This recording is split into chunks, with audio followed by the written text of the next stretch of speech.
Okay, the Streets, Traffic, and Refuse Committee will come to order. Madam Clerk, please call the roll. Alderman Moore. Alderwoman Murphy. Here. Alderman Coulter. Alderwoman Boyd. Alderman Bosley. Here. Alderwoman Martin. Here. Alderwoman Middlebrook. Present. Chairman Boyd. Present. You have 5 present, you have quorum. Thank you. The first board bill we're here this morning is Board Bill 160, sponsored by Alderman Rhodey.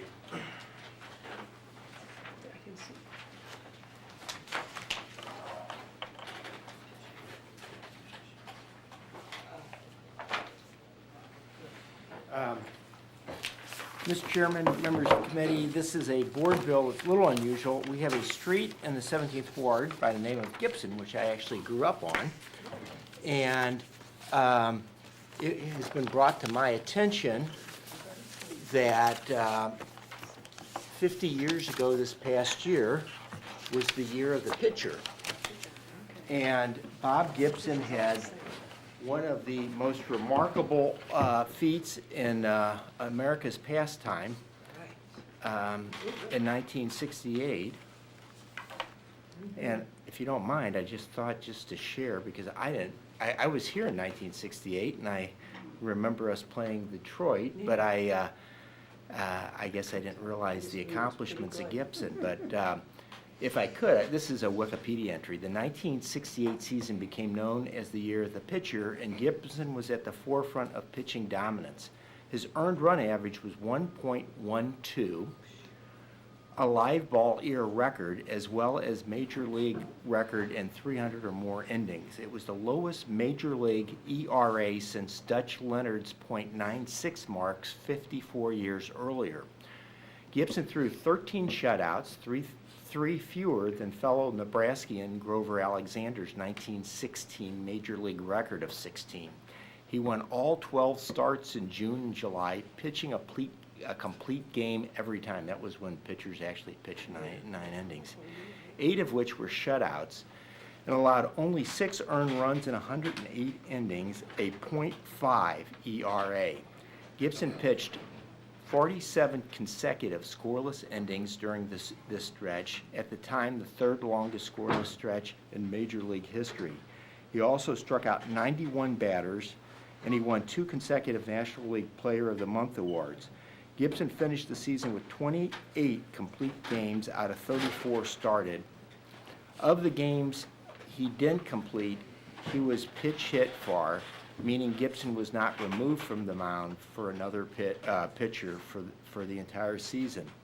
Gibson won the National League MVP award not until Clayton Kershaw in 2014 would another National League pitcher do so, with Denny McLain winning the American League's Most Valuable Player award. 1960 remains to date the only year both MVP awards went to pitchers.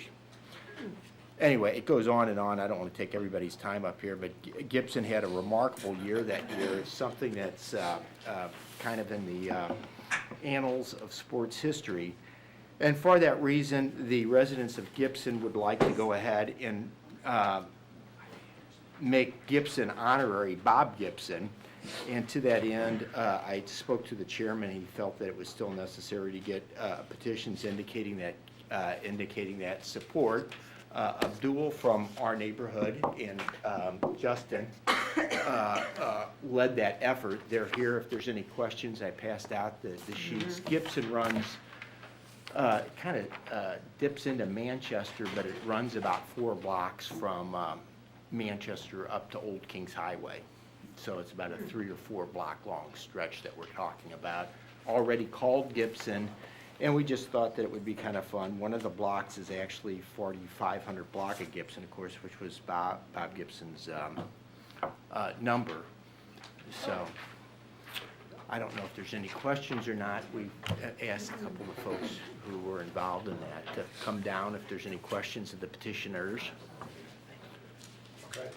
We'll go around and take questions. Alderman Murphy. No questions. I just knew he was a wonderful pitcher. My husband would have known everything you read, Okay. but I would not. But no, that's fine with me. Alderman Bosley. No questions. Alderman Martin. No questions. Alderman Middlebrook. No questions. Okay, now, so there's gonna be a recognition day or some festivities going on in honor of, Well, we have been in somewhat communication with the Cardinals. At one point, we were kind of holding out hope, we were a little slow on this. We were hoping out, if the Cardinals made it into the postseason, that he might have come back for that. They invite a lot of the Cardinals back. It's been kind of funny talking to the folks down in the PR department of the Cardinals. Gibson, as many of you may remember from his reputation, he was an incredible competitor, and part of the reason he was so competitive was he would kind of make himself, he would find something in his inner self that would kind of make him angry. And today, to this day, I guess he's fairly cantankerous. So they've been kind of approaching him with an element of delicacy. But they're hoping to have him back for the postseason. But we never made it to the postseason, so we've been trying to coordinate with them. And I don't know if we'll do. We've set aside a modest amount of money from our Capital Works program to, I don't know, to make a brass plate or put extra special signage in or something, but we want to do something along there. There's a possibility of maybe doing a mural near the entrance of Manchester and Gibson. So I'm not sure what we're going to do, and we wanted to get this step done and then kind of reconnect with the Cardinals PR team and see if they wanted to do something too. okay. I'll entertain a motion on Board Bill 160. I move we pass Board Bill 160 with a due pass recommendation. Second. It's been moved and seconded. Right. Madam Clerk, please call the roll. Alderman Moore, Alderwoman Murphy, Aye. Alderman Coler, Alderwoman Boyd, Alderman Bosley, Aye. Alderwoman Martin, Aye. Alderwoman Middlebrook, Aye. Chairman Boyd. Aye. Okay, Board Bill 160 comes out of committee with due pass recommendation. Next Board Bill is Thank you, Board Mr. Bill- Chairman, members of the You're committee. welcome. Board Bill 159, sponsored by Alderman Williamson. Got my stuff here, Frank.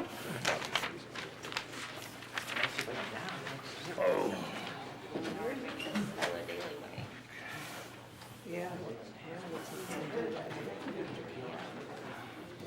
Okay.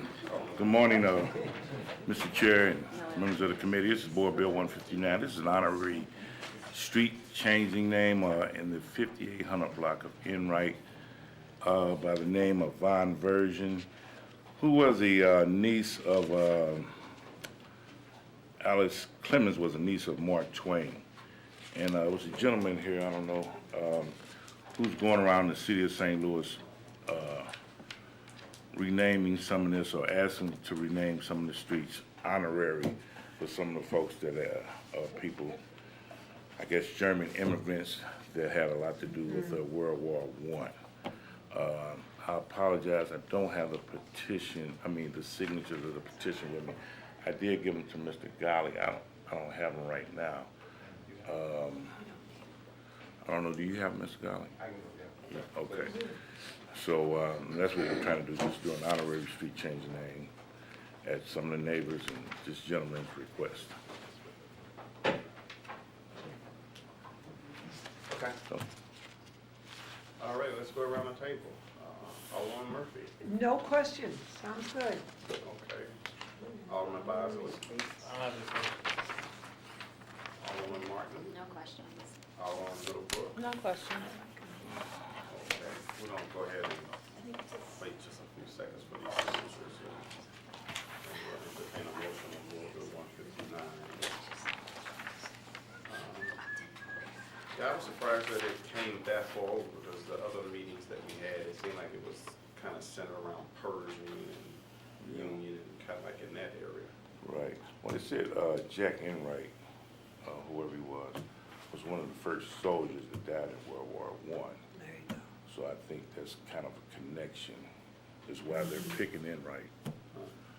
Now, why that 100 block, I have no idea, because Enright runs, pretty much from Vanderbilt to U City. So I can't tell you why that 100. Okay. Well, while he's looking for that, we'll just come back to Board Bill 159. Okay, Um, I apologize. That's Okay, we'll get it out. Next board bill is 165, sponsored by Alderman Davis. Okay.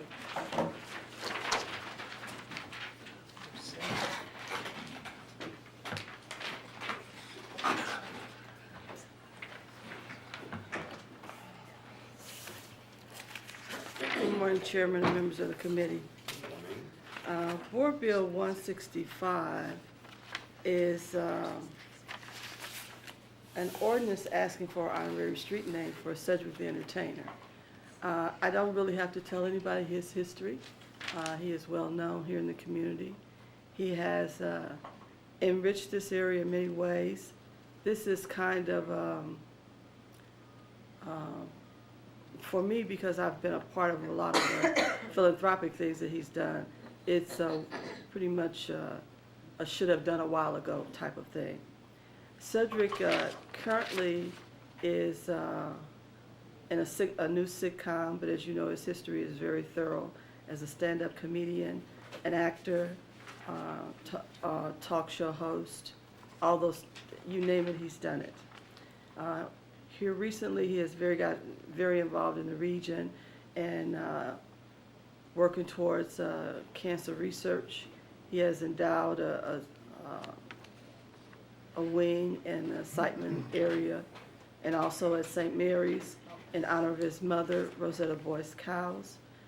He annually gives scholarships to his alma mater, Berkeley High School, and is very, very much involved with his love, Alpha Kappa Psi fraternity. And this street is being named at that corner where the Kappa House sits. So it's at the corner of Vandervender and Olive. Currently on that street, what we have is a lot of vacant land, except for 2 buildings that are going to be torn down. That particular street is really interesting because it's a part of a new birth in the Grand Center footprint called Olive West. With Olive West, it's been 20 years of development that we've been talking about, and all the property there is owned by Emily Pulitzer. Mrs. Pulitzer has been informed of this action, has agreed to it. The Grand Center, Inc. has been informed and has agreed to it because they are the developing agency there.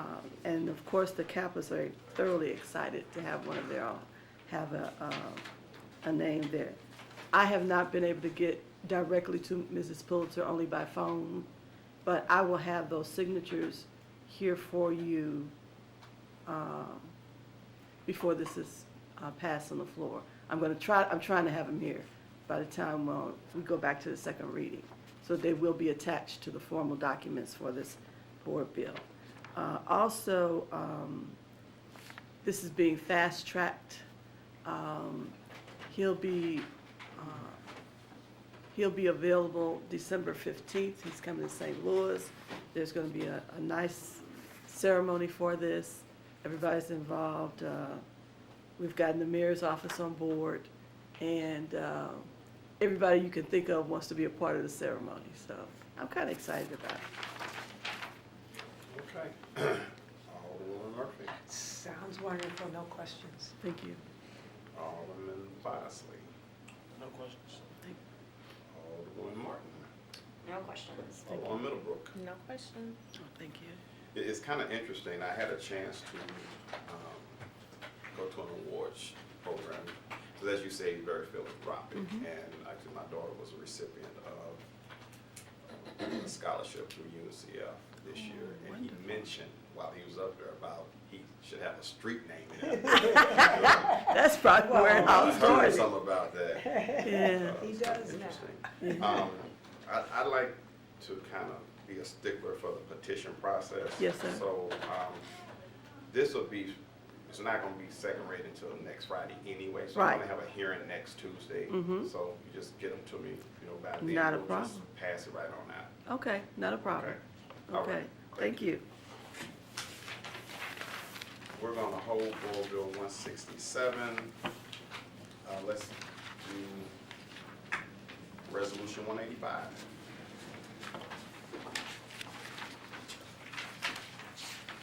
Oh, here. Are you here?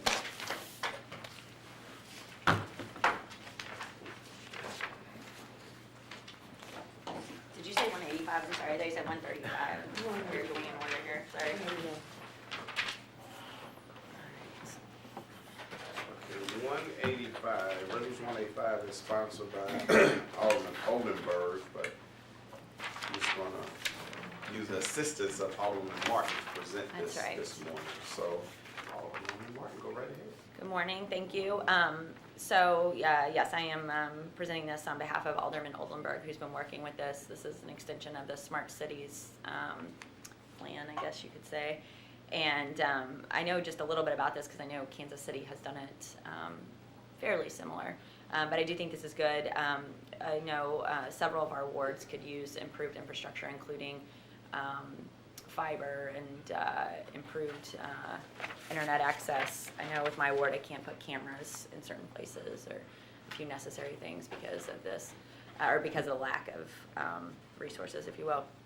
So I'll let Robert Gaskell Clemens, who are Chief Technology Officer, I was going to say CISO, but Chief Technology Officer for the city. So I'll let you take over.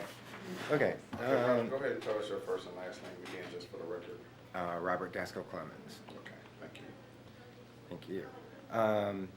The Equitable Infrastructure Growth Program started about 5 months ago, and I know I've been updating several of you on the progress of that program. For the purposes of the Equitable Infrastructure Growth Program, we're talking about things such as power, water, sewer, gas, fiber networks, wireless infrastructure, and public Wi-Fi. The opportunity that we're trying to capitalize on is, as I'm sure a lot of you are aware, infrastructure in St. Louis is aging. You know, some of it dates all the way back to the 1800s. What we're trying to provide is a framework within which all the utility companies can start to align capital improvement projects, also making sure that as infrastructure is modernized in one area of the city, it's also modernized in others to help guarantee equity. At the end of the day, the point is to make our infrastructure more resilient using a coordinated approach. By resilient, I mean it's easier to detect failures, it's easier to prevent failures, restoration time after a failure is improved, and also start to coordinate construction. So, you know, if there's an area where Spire has capital improvement projects planned, so does Ameren. Is there an opportunity then to share construction costs and things like that? And then ultimately trying to make sure that infrastructure gets modernized and enhanced citywide, and while also making sure that every citizen has the same opportunity to benefit from that infrastructure modernization. And then also through coordination and collaboration, reduce costs and potentially even provide some relief to citizens regarding disruptions to vehicle and pedestrian traffic, things like that. So the program got started about 5 months ago. You'll see in the resolution the partners that have already provided letters of support and are actively participating in the program. So, you know, all the major players are on board. We're moving forward. Some of the things that are going on right now, we found a technology company that's willing to, Esri, listed in the resolution, who's willing to provide the mapping technology we need to start aligning everybody's capital improvement projects and looking for those synergies. The various partners are starting to provide their planned capital improvement projects all the way out through 2030 in some cases. So again, we can start to look at those synergies. The program uses a geographical approach where we break the city up into grids, and then we focus engineering and construction on a geographical area. That approach is different than, you know, various entities are going it alone, and you may have somebody doing something up here while somebody else is doing something down here. So we're working to establish that grid structure, and we're also actively starting to figure out the mechanics of the program. Robert, I was in some of the so talk some more about this coordination process? And is there a new permitting process that's gonna come on board? Because we had talked about if, you know, here's the open grid and this is the space you can play in, but if you wanna go somewhere else, or maybe a penalty, or you talked about how there can be this synergy and how everybody just kind of, you know, is marching at the same beat of the drum. But then there may be a situation where AT&T really needs to do something on the north side, you know, that's not the ideal location as we try to grow this. Because what I remember in the conversation, you talked about how we would start with this grid and we would like go out like that. And everywhere they go, it has to touch a grid, right? So just talk a little bit more about that. We're having conversations between the partners and with BPS and other city departments that are involved in the program about how construction would be handled outside of the grid that's currently open for construction. I mean, bottom line, we know we're always going to have to deal with emergency repairs. We all know we're always going to have to deal with, you know, somebody needs to do construction outside the grid, you know, to circumvent a pending impending failure or something like that. So we are looking at several options for how we would handle construction outside of the grid, you know, without getting into too much of the specifics, because there's a lot that we're still figuring out. You know, we're looking at things like, okay, what would the exceptions be if you're going to do construction outside of the grid? You know, what would the restoration requirements be? You know, any permitting implications. So those conversations are actively going on, and we're currently evaluating, you know, what might another example being what might a dig once strategy look like. So we're looking at those options. What I can say you could expect to start seeing in the January, February timeframe would be ordinances that would support ordinances that would support the program, and also policies supporting the program, and then that would incorporated into those would be, you know, what is the grid structure, what are the timelines for engineering, what are the timelines for construction, how are we going to handle construction outside the active grid, you know, what are the exceptions we're going to consider, such as emergency repairs, things like that. But the big point is, when it comes to capital improvement and modernization, providing a framework that is advantageous to everybody, knowing we're always going to have failures and things like that. But at the end of the day, after all these capital improvement projects are complete, make sure that the city's in the position where our infrastructure now is more resilient, so there's fewer of those emergency repairs that have to go on. You know, increasing access to broadband, all that. Did I answer your question? Yeah, pretty much. Let's talk a little bit about the infrastructure as far as fiber optics and increasing broadband. Is that the city's responsibility, the fiber optics, or is that? It's not the city's responsibility. However, there is a vested interest in the fact that we have underserved populations. So is there a way that the city can put together a framework or a program like the EIG, where the city's not going to be providing the fiber and the access to broadband, but put together a framework within which we can support that kind of infrastructure being built out, and set the expectation that, you know, within the city of St. Louis, we expect that at the end of the day, every citizen has the opportunity to take advantage of the benefits that come along with infrastructure modernization. Deploying fiber is one element of that. And as I think about, there's a lot of terms out there: smart cities, green cities, so on and so forth. And I've done limited reading on where if you have the right fiber optics infrastructure, you would know what street light is out, what signal light is out and so on and so forth. Do you see the city of St. Louis moving in that direction? How far out are we? I do. I Maybe can't this say might be how because far, we- I do. I can't say how far out we are. I will say conversations are going on around smart street lighting, around getting, fiber connections to our street lights. Another thing that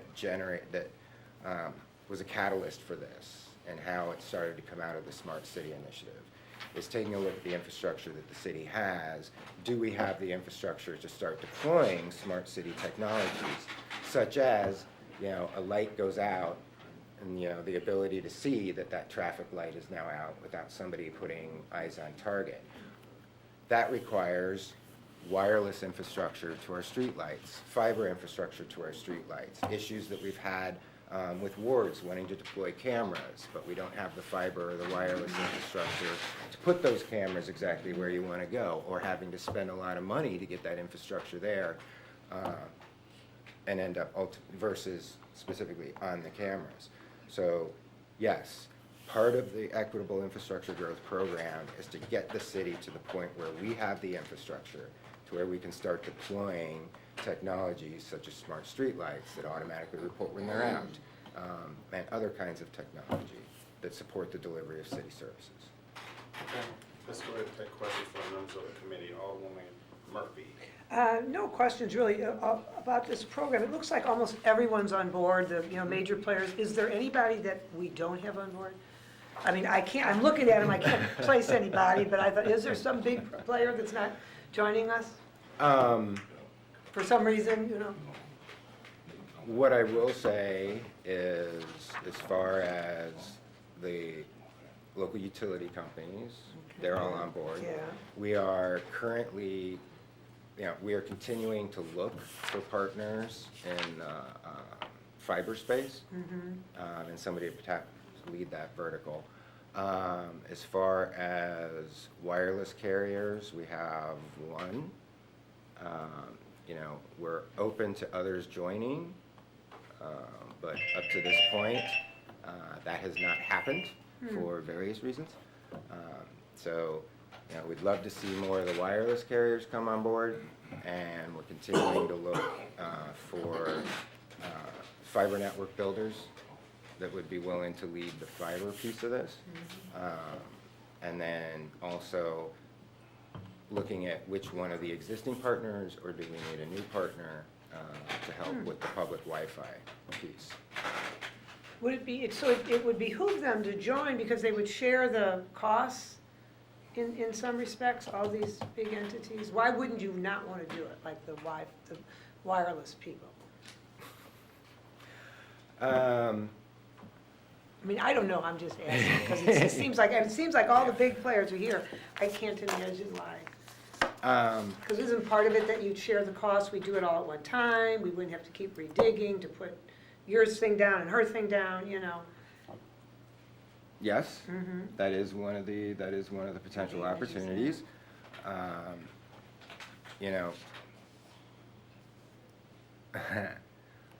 What I can say is, we approached all the carriers. There were concerns around the deployment of 5G, the speed at which that would occur under this kind of program. Concerns around how that played with recent state legislation around small wireless facilities. So, Sprint opted in to join the EIG program. The other carriers did not, but we're still hopeful that at some point they will. And then as far as the deployment of 5G, which does definitely fall, it's the next, it's the evolution of 4G, that,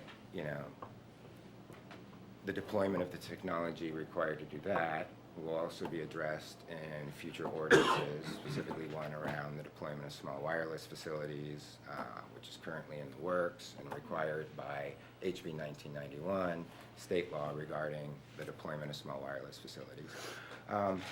But yeah, I hope at some point, there's there's a bigger picture view. You know, it's not just about small wireless facilities and the deployment of 5G. So to answer your question, that's in the world according to Robert Gaskell Clemens. There you go. Those are the ones who we would like to see join, Sure, but have not thus far. And if they don't join, say they don't, Mhm. this still goes through and would be very efficient. Hmm? And those little small, I'm a little small wireless carrier, what happens to me then if I don't, or not even small, I'm a wireless carrier. What happens to me if I don't join? Is there, if you're asking, is there a penalty for not Well, no, I don't joining? mean a penalty. There has to be a reason for them to want to do it. And so if they don't do it, what's the negative for them if they don't do it? Or is there any? Yeah, there's no, yeah. What I can definitely say is the city is not going to treat carriers who didn't join any differently. The opportunity, however, that may have been missed is to, you know, not, using a coordinated approach, not just look at the deployment of 5G, it's also showing up 4G. So it's the opportunity to work with Ameren Power Company. You know, everything they deploy needs power. So it's the ability to work with the other partners to optimize deployment within the city of St. Louis and try and provide the easiest path in. Another thing that, you know, another opportunity that may have been missed is, you know, we're trying to figure this out. You know, we're looking at new street light designs that, you know, that solve for smart street lighting, that can also support wireless structures and things like that. So the opportunity may ultimately end up being, we tried to figure this out, but we didn't have access to what your requirements were. So that's going to make things even more complicated that could have been simplified. Well, for us and for them. And, okay, that's all. I was just Yeah. curious. But, you know, It's is a there good going to be, idea, I mean, to. yeah, I mean, is there, Yeah. is the city going to do something that could, you know, make ultimately, you know, affect the carriers who didn't join, their ability to be competitive and, you know, disadvantage them somehow? Absolutely not. Okay, that's all. Thank you. All right, Alderman Boston. I have a few questions. The first one is, who exactly came up with this particular resolution? This particular resolution, I believe, was crafted primarily by Alderman Oldenburg. I reviewed it. I also sent it out to the current partners, and they reviewed it. There were some minor tweaks as a result of that, but, you know, a resolution to support, the idea of a resolution to support the program has been on the board for, you know, several months now. But I believe as far as, you know, putting pen to paper, it was crafted by Alderman Oldenburg and then reviewed and tweaked by myself and the members of the program. I certainly appreciate the intent and certainly support us working towards having a smarter city and creating smart infrastructure. What this resolution does, from my perspective, and correct me if I'm wrong, it seems to kind of oversight that's already been done. Every project that we do through the Board of Public Service, or would like to do, is already kind of has to go through them, right? So when reading the bullet points, you go from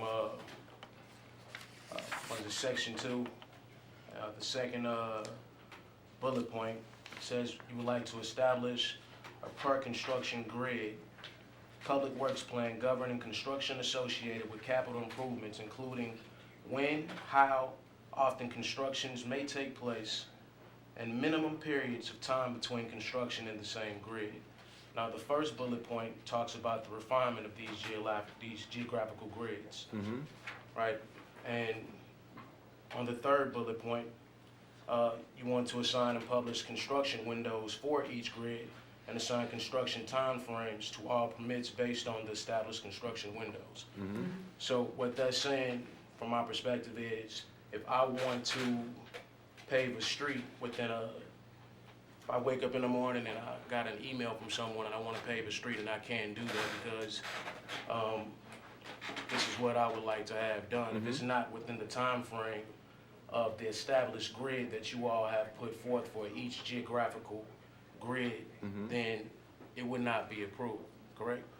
Is that? No, That's what it reads. Yeah, And then on the fourth bullet point, it says, anything outside of the grid or any time that you want to do construction outside of the time frame that you all have established, that will be an increased permitting fee. So I'm just trying to understand.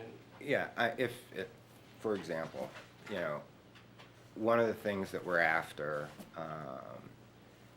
through the implementation of the Equitable Infrastructure Growth Program is, you may pave over a street after, somebody has gone in there and done some kind of construction, and then 3 months later, somebody else might come in and open it up again. So what it does is it establishes a framework through which people can start to plan, if I want to pave a street, now I have a framework in place where I can tell that, in a year, in 2 years, there may be some construction going on. So you can actually start to vector various you can start to vector improvements to streets, electrical infrastructure, what have you, against a framework that's got timelines associated with it. And then as far as permitting fees, restoration requirements, things like that, will we end up charging higher permitting fees if somebody wants to conduct construction outside the window? Don't know yet. That's one of the But it's things that we're there, trying so to that figure means out. the intent is there. And if the intent is there, there is no reason for you not to utilize it, given the time where somebody really wants to do a project outside the time frame that you've set forth. And I disagree with, having an oversight, a second oversight over the ability to pave streets and do anything in sidewalks anyway, just based on the fact that this could take a long period of time to actually come to fruition. I got a lot of streets that need to be paved, sidewalks that need to be done. I don't think I need to go through, so I think the Board of Public Service, ourselves, and, your office needs to have a little bit more conversation when we want to do things. Therefore, we won't be stepping on each other's toes. But as far as having legislation to restrict it, because sometimes we might have different views on things.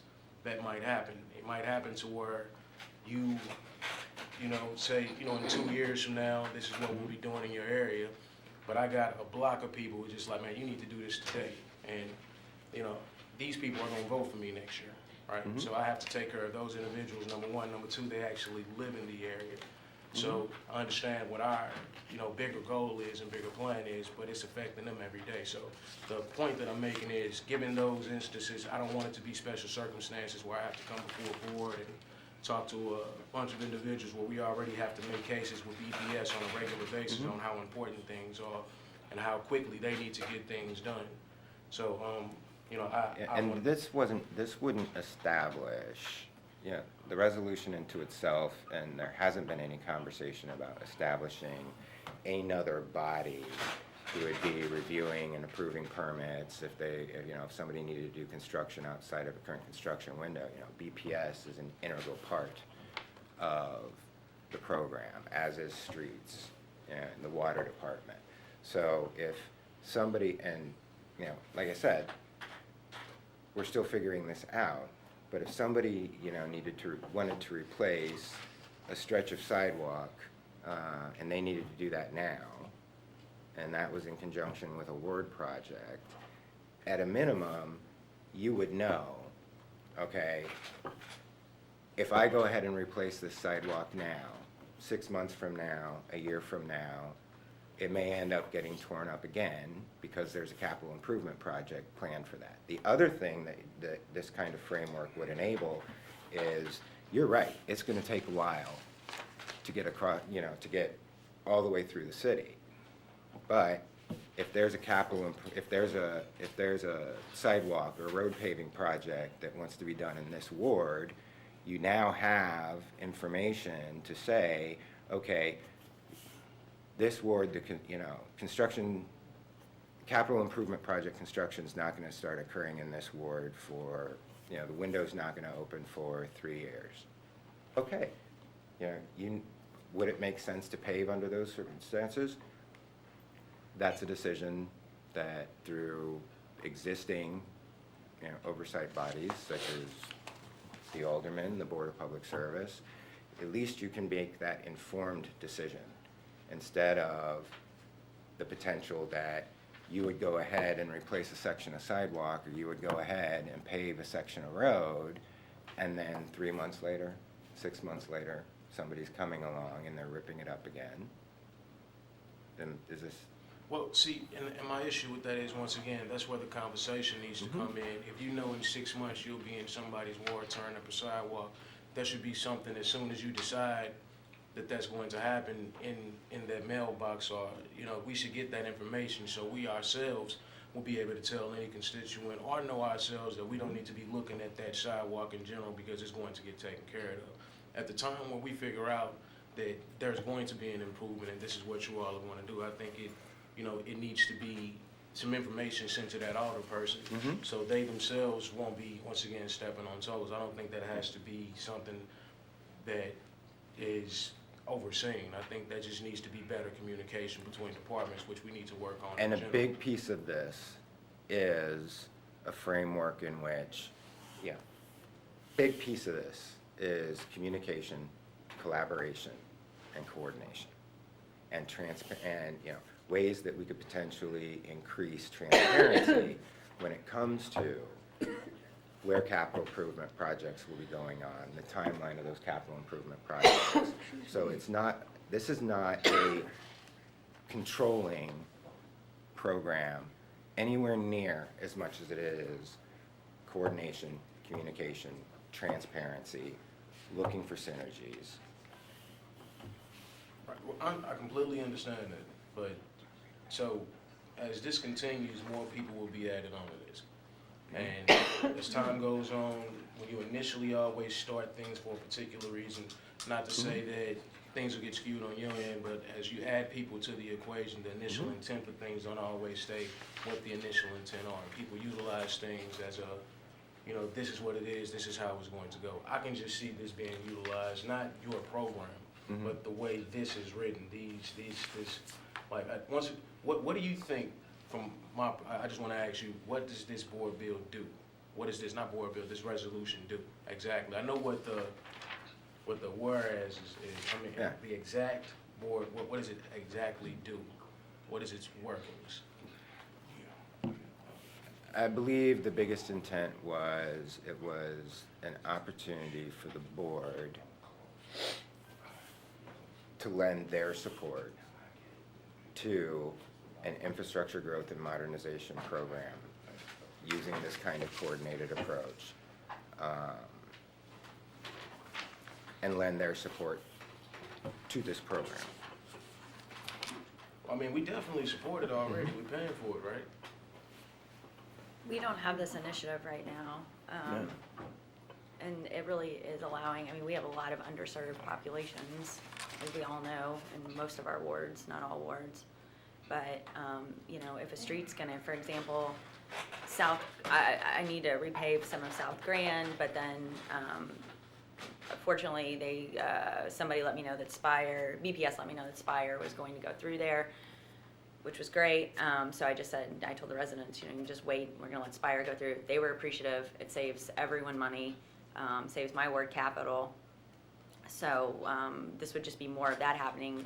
Along with that, be able to, hey, this is open, so this allows, whether to expand fiber there or any of these improvements that need to happen. I know just from folks you know, even like my husband who does construction and he's underneath the streets, I know right now and like most cities, it's dangerous under there.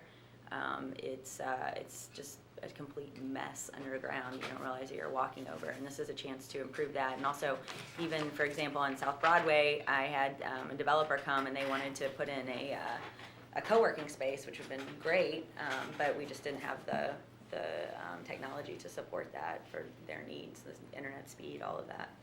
Right, I don't think this is saying, like, the actual function of the resolution isn't really talking about technological infrastructure. It's talking about us not being able to utilize our capital improvement funds during a certain time frame that isn't within a grid.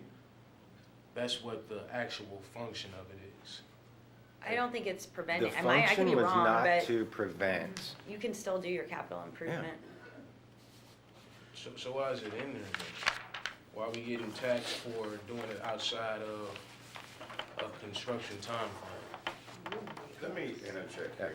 It's not that Help me the understand. Alderman is gonna be taxed. This is really an infrastructure for the utilities. So if you're gonna dig a hole on Salisbury, let's dig it one time. Let's get AT&T in there, let's get, you know, Charter Cable, let's get everybody in there to do what they need to do, so that when we come and pave it, we don't have to repave it because we paved it and they came and dug it up. Because one of the things that's frustrating for me is when you do a 2-block street, you know, double 100-block street, and then Spire, somebody comes in, and now you have 15 squares.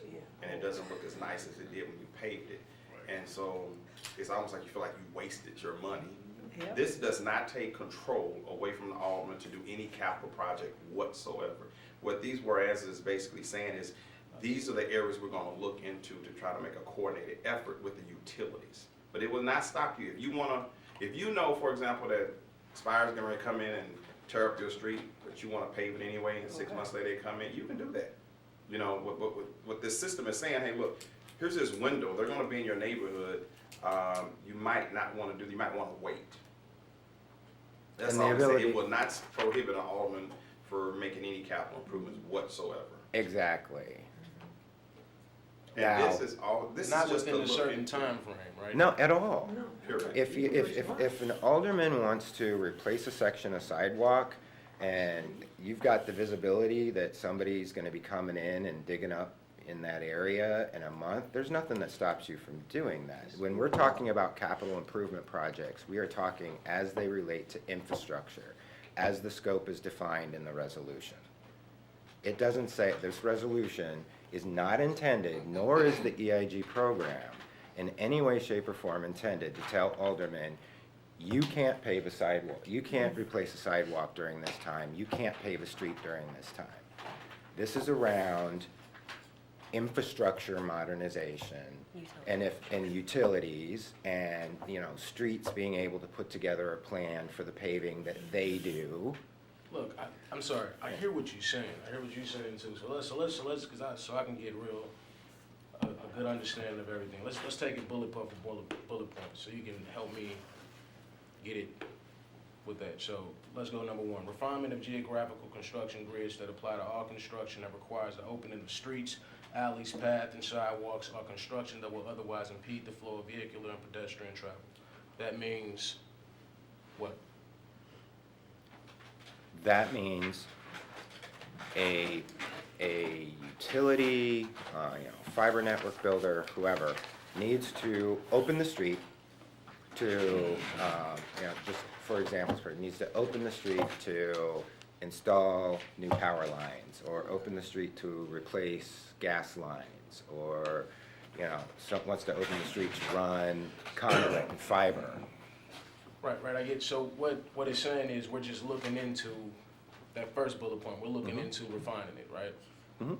Then the second one says we're going to next establish a per construction grid public works plan governing the construction associated with capital improvements, including when, how often constructions may take place, and minimum periods of time between constructions within the same grid.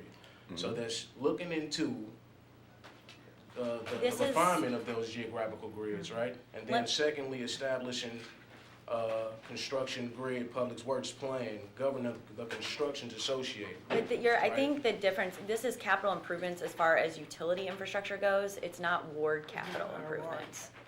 And I think that's where this is falling. I think that's where the confusion is coming from. The term capital improvement is meant to be limited to the scope as established in the resolution. This And the does folks not taking have- play, the yeah, folks this that is were not, taking a role. this is not intended. So if I wanted to put right now a,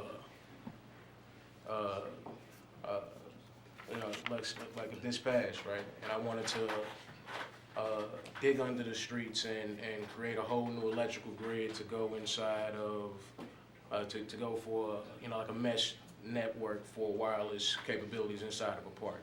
Would this not make me able to do that without being within side of a particular grid? Because I'm dealing with utilities at that point. If you're like, let's say you wanted to deploy some sort of, if I'm hearing you correctly, you want to deploy some sort of Wi-Fi network Right. in a park. Or just on the streets Yeah. and the sidewalks. If you have, and you want to do this as a ward capital improvement Yeah, project. as long as it's in the public right of way. All right, We well. talked about something similar to this before, which is something that I'm currently would like to eventually start. I just think it's going to be a while before things actually start to come to fruition. And within that waiting period, things still need to happen. And I just would like there to be no restrictions on us being able to do things also. I don't think with anything within that you would be allowed to do with ward capital would have nothing, it would be exempt from this. If you want to use your ward capital to, I could be wrong, but if you want to use your No, ward capital to, You're not wrong. The EIG program is intended to deal with infrastructure modernization, not control or constrict how wards and when wards engage in capital improvement projects. If you want to rip up a sidewalk to lay fiber, we're not saying that you can't do that. Now, what you will have, what our hope is you will have access to is information on when somebody else is going to be ripping up that sidewalk and putting through there, because let's say a fiber network builder has plans to go in there. I mean, would you really want to be spending, the question would then be, do you want to be spending capital funds to lay fiber if a fiber network builder is already going to be running through there? Now, if you've got a project that you want to run and you know it's going to be 3 years, 4 years before the EIG construction grid opens, So this doesn't prohibit me from doing that. no. So even once again, we'll be utilizing the utilities. So you wouldn't be stopping it based on the fact that at some point in time in those 4 years, you'll be coming right back over whatever it is that I did 4 years prior. Yeah, I mean, infrastructure modernization is not a once and done thing. So it's creating a framework. It is not meant to be restrictive outside of, okay, we've got an area, we're focusing on this area. If we just repave this area over here though, are we gonna let you get away with just patching it? Or are we gonna make you replace a section? Or, because the thing about it is, we've modernized this piece of infrastructure over here. So what are the rules gonna be for tearing that up again prior to us getting back into that, that grid reopening? Am I? No, I'm hearing you. Like, once again, I'm just, But there's nothing in this program, and there wasn't intended to be anything in the resolution that would say, if you want to run fiber, or if you want to replace a sidewalk, or if you want to repave a section of street as a capital improvement project, that you're not going to be able to do that. okay. Anybody else got questions? I would like to talk to Lou real quick. Okay, we'll move on to, Alderman Middlebrook. No questions. Okay, Alderman who has no questions.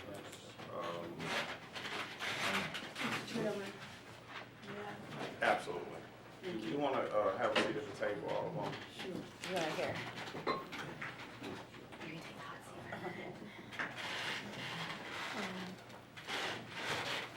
So, Mr. Chairman, for me, listening to this, we're finally where we should have been at least 15 to 20 years ago. We have had an incredible amount of investment done in the city, and our utility providers have found their place in updating their systems. But we weren't coordinated, and it's been driving us crazy. Downtown, we're trying to do new hotels, do new apartment living, but in the meantime, we've also got all these utility companies, and you don't know what street to go down. Now it's getting ready to be coordinated. That's exciting for me. Also, it helps us when we're talking to developers to know what it is that they can do because of the upgrades and things that are there. I know 10 years ago, I talked to some developers and encouraged them to go ahead and upgrade the electrical box systems, whatever it is, for an entire block instead of just the area where they were going to be. And it really benefited all of us in the long run. So I understand this. I'm excited about it. But it's not being explained as clearly as it could. So that's the only thing that I'm saying. I understand it totally, but I think it probably should have started off sharing the overall, and it got confused in here. And so it appears as though it's usurping responsibilities of the board, making individual decisions, but it's really not. And for me, I'm excited to know when something is planned, how we can coordinate with those plans, how we can save on our capital money, and also not have, like I'm part of Compton. For me, it's been, in the last 5 years, it's been dug up 4 times. And so I can't pave it, because I need to know when it's gonna stop. So I thank you for trying to coordinate this. I know we got a long way to go, but it's a start. And our residents would really be happy, because now you can talk to them intelligently, and prayerfully, our technology coordinates it where that information gets to us soon rather than later. Absolutely. St. Louis has been behind having a system like this for quite some time. Mhm. I mean, I remember doing Martin Luther King, where we got the federal match to do new sidewalks and curbs and all of that. But what I asked them to do was put the infrastructure in for pedestrian lights. We didn't have the money for pedestrian lights at the time, but while they were digging up the sidewalk, Could've let's done do it. it one time. And so when it was time for the pedestrian lights, it was a lot cheaper, Yeah. because the infrastructure was already in place. Is back in the room. This is a resolution that makes a bold statement that the Board of Aldermen supports creating a program such as this. This is not law. Right. And I'm not sure personally where all the confusion, or some of the confusion is one talks about digging down. Right. And what we do with Ward Capital is pretty much surface. Right. Paving the street is milling and resurfacing. We're not Yeah. really digging in. But certainly, everyone who's an alderman down here know they have a right to do what they want to do at the end of the day. That's why you create board bills. And this is not a board bill, so we're not cementing anything in place right And now. I think that would be helpful if you could clear that up too, about resolutions and their ability for action versus a board bill.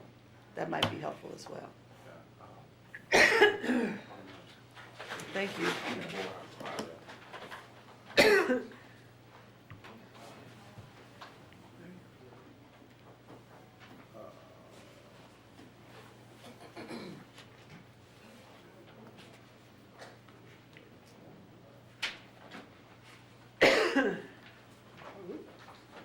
Excuse me. Again, although we just kind of saying while you're out, this resolution is not an ordinance. So it doesn't cement anything. What it says is basically that the Board of Aldermen supports the city for creating. What Robert also said was some of this may require ordinances down the road. And that's when we get a chance to really have our input on exceptions or what have you that may be of concern of yours. I just, when I don't understand things, I like to get as much clarification as By all possible. means, it's given me some insight into the types of questions that, we're gonna get from others. So by all means, thank you. So I certainly, once again, I appreciate the intent, man, so I'm fine. And correct me if I'm wrong, Robert, there's a working group that you have, right? That's moving through this. On the advisor, you may want to make sure you're part of that working group so that, To your point, Mr. Chairman, I've been meeting, I would like to increase the regularity of those meetings with members of the board. But as we continue to figure this out, and as we continue to, as we start to increase coordination and collaboration, it's my intent to continue to have those meetings with members of the board. So if it gets to a point where an ordinance might be required, that kind of coordination, those kinds of concerns can be front-loaded instead of, here's something, it's been introduced, okay, now let's talk about it. okay, Alderman Middlebrook. No question. Okay. I think we've had some pretty good discussion on Resolution 185. Bobby, thank you for bringing up some of the concerns that you have. So we know there's certainly more work to do as they move forward with creating a great program for the city of St. Louis infrastructure. I'll entertain a motion on Board Bill 185. I move that we pass Resolution 185 with the two passed recommendations. I second that. Okay, it's been moved and second. Any objection to previous roll? Hearing none, Resolution 185 comes out of committee with due pass recommendation. We're gonna back up Thank you. Now back before us is Board Bill 159, sponsored by Alderman Williamson. I've been provided with letters and petitions in support of the honorary street naming, renaming, and I move that Board Bill 159 comes out of committee. Oh, could I, I'm sorry, I apologize, Mr. Chair. What I'm gonna do, I'm gonna call this gentleman who's, taking this time to do this petition. Right now, we only have like 3 signatures on here, Okay. and I don't really feel comfortable that everybody on that block knows about this street changing, honorary changing. I think it's a great idea, but I just wanna make sure that the people that live on this block know what's going on. I don't know when you're gonna have another streets committee meeting, but, Tuesday. okay, so I'll be ready Tuesday or not, and I'll let you know. All righty. Well, Okay, we'll thank put you, I appreciate it. 159 on hold. Next board bill before us is Board Bill 164, sponsored by myself. As some people would say, this is a simple board bill. There's a lot of text to this board bill, but it really is simple. About several weeks ago, one of my colleagues wanted to do a renaming of the street in a park. Based on current ordinance, that was not allowed because you had a petition and all this other stuff. What didn't make sense is that you would need a petition for a street in a park. There's no signatories out there to gather signatures from. And so this ordinance, and we've gone through the city council's office to make sure everything is correct in what we're doing. It basically exempts streets in a park from requiring signatures. However, you still must adhere to everything else. Like if you want to name it after an individual, that person must be dead for at least a year and all the criteria that you must meet. It just eliminates the petition process. So we'll go around the table and Alderman Murphy. So if it would have to be, I guess an alderman wants to name a street that goes to a park, that's all you need then? Is that I want to name it Beth Murphy Way and I'm dead for a year? That's all I need to do is put it up? You get 15 votes. You just get the 15 votes, okay. I mean, I understand that obviously there's nobody lives in the park. Right. Although I do have people that live in my park, but, you know, And there's on no a regular postal basis. they don't. address, Right, you know. okay, Alrighty, Alderman Bosley, No questions. sounds good. Alderman Martin, No questions? Alderman Middlebrook, No questions. Alderwoman Davis. I've been Alderwoman Davis, just for the Oh, I'm record, sorry. so people can hear you. Okay. Mr. Chairman and members of the committee, I need some kind of community input in renaming a park. A street. This is a street. Just a street. Street in a park. I still need some kind of community input. And if you have none, and then people come out, they're upset, they want to know why. And we've already had that scenario, and people were very concerned. So is there anything else that can be done? Or it's just, I'm certainly open. it's giving us the power to just change everything? I'm certainly open to that idea. I would think that everything is a process and that an alderman would do that, but I have no problem amending this and requiring I think we a couple could of meetings. use the process that was talked about with people getting petitions, gathering names for wanting to run on a ballot. So taking a certain percentage of the registered voters, getting signatures from a certain percentage of the registered voters in that area. I think that's easy to do. The records are there for us to attain, but at least give some, I mean, to me, a community should have some kind of input. That's a pretty drastic action. And I don't think we need to take that kind of burden on ourselves.